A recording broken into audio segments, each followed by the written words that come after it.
Hello and welcome to PTFS Wiki News with your host, That One Unoriginal. Today, more leaked screenshots regarding the supposed secret development project are revealed, building Stoof and test server are opened, the first ATC 24 event was held along with another one coming soon, and updates to the ATC 24 experience. Firstly, in a previous PTFS Wiki News Shorts episode, we revealed certain screenshots that had been circling around that apparently showed the supposed secret development project. For those that hadn't watched the episode, the supposed secret development project is the development of the AN225. In that episode, we stated we were unable to confirm the validity of the screenshots provided. Well, one of our viewers provided us with two additional screenshots that show the supposed AN225 project in development. For those unaware, the AN225 was a strategic airlift cargo aircraft designed and produced by the Antonov Design Bureau in the Soviet Union, specifically what is modern-day Ukraine. Initially designed to transport the Buran-class operators, basically the Soviets' attempt to make the American space shuttle, it was the largest aircraft in the world. In February 2022, during the Russo-Ukrainian War, the aircraft was destroyed beyond repair while at Antonov Airport.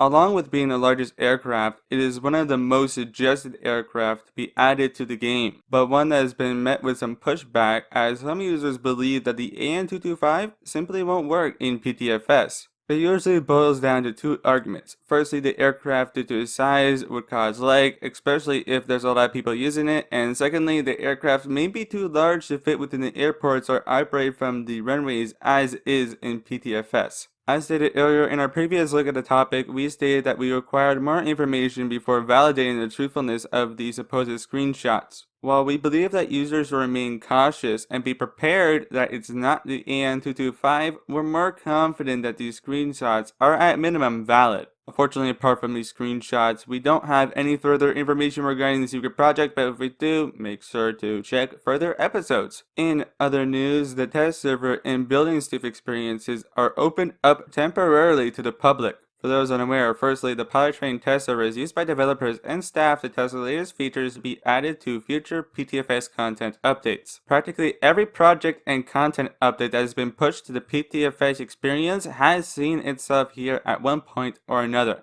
On the other hand, the Building Stoof experience is used exclusively by PTFS developers to develop the latest features. In the past, the pilot training test server has gone public, though this cannot be said the same for Building Stoof, which has never gone public. Well, that would appear until now. On June 28th, users realized that the pilot training test server had been opened up to the public. The last time this happened was a while ago, and there had recently just been an update to the experience, which means when joining, there wasn't any new content. This remained the case until July 1st when the experience was reclosed. Then, on July 3rd, the Building Stoof experience had been opened. Like test server, nothing of significance was found, except for a few lines within the developer console relating to an ATC 24 queue system. Later, on July 5th, the Building Stoof experience was also reclosed. Initially, when we revealed the information on our Discord, we explained the reasoning behind these two situations was unknown, and we predicted that they were likely accidental. Though after a user brought up information to our attention, we have come to the conclusion that we have made an inaccuracy. While they weren't for content updates, as we had predicted, it was open for reasons you may not expect. For that, let's get on to the next story.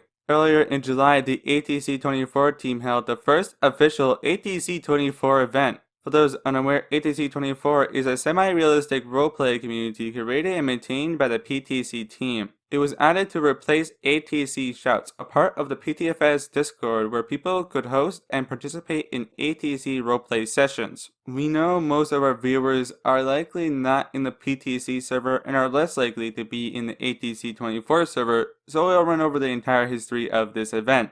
On June 20th, 2023, one of the ATC 24 server managers released a poll stating the intention of hosting a VATSIM-style event in the near future as a test to see if this sort of thing is something we can implement as a normal feature. The options presented were a shuttle event, a fly-in event, and a round-the-world event. Ultimately, the shuttle event won with 191 votes compared to 38 for the round-the-world event and 24 for the fly-in event. A day later, it was announced that the event would be occurring on July 1st and specifically at 10 a.m. after a community vote decided such. Of course, you may be asking, how does ATC 24 have to do anything with the test server or building Stoof experiences being reopened? Well, on June 22nd, it was announced that with the help of a fellow ATC 24 server manager who is also a PTC admin, the event would be running on a 32 maximum server on the test game. This coincides with the opening of the test server, likely done in preparation for the event. Finally, on July 1st, the event happened and concluded, with what appeared to be little to no issues.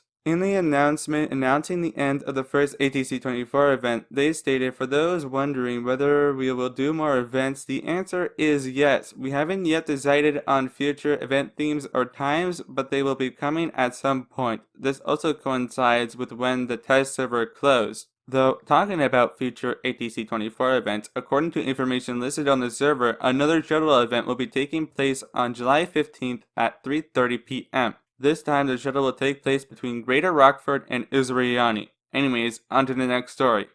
Earlier in July, changes were made to how ATC 24 works.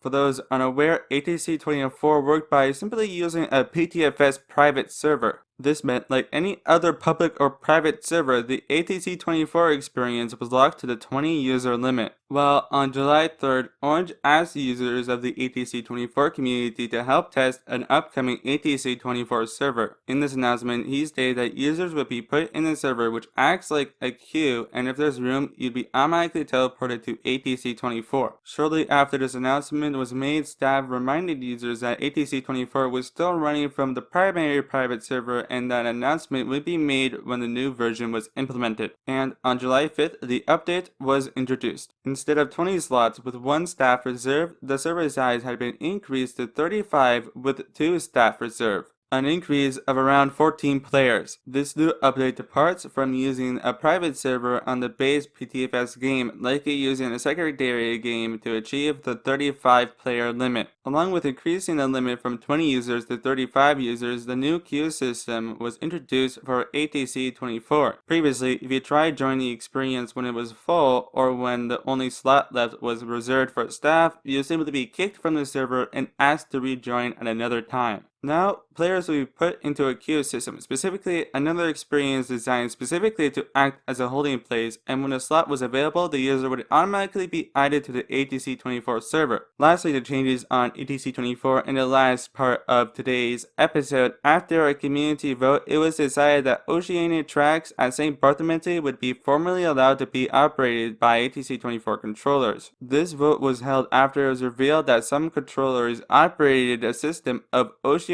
tracks such as those used across the Atlantic Ocean in real life, but say they believe that these could be very confusing for new players. For those unaware, the North Atlantic Tracks is a structured set of transatlantic flight routes that stretch from the eastern Northern America to Western Europe across the Atlantic Ocean that ensures that aircraft are separated over the ocean, where there is little radar coverage. Ultimately, in a 291-46 vote, the community decided to allow them. When stating that these oceanic tracks would be allowed, they stated that controllers are not required to use them and pilots are not required to file them or follow them, stating that they are strictly for people who choose to use them. Anyways, that is the end of what I believe is our longest episode currently. If you enjoyed PTFS Wiki News, you can find us on Twitter, our Instagram, along with the PTFS Wiki Discord. PTFS Wiki News is controlled by the PTFS Wiki, a community-maintained encyclopedia. To contribute to the wiki, go to https://roblox-ptfs.fandom.com. If you enjoyed this episode, make sure to like, subscribe, and share this story with other PTFS users you believe would enjoy it. With that, we'll see you next time with a new episode of PTFS Wiki News. Good night.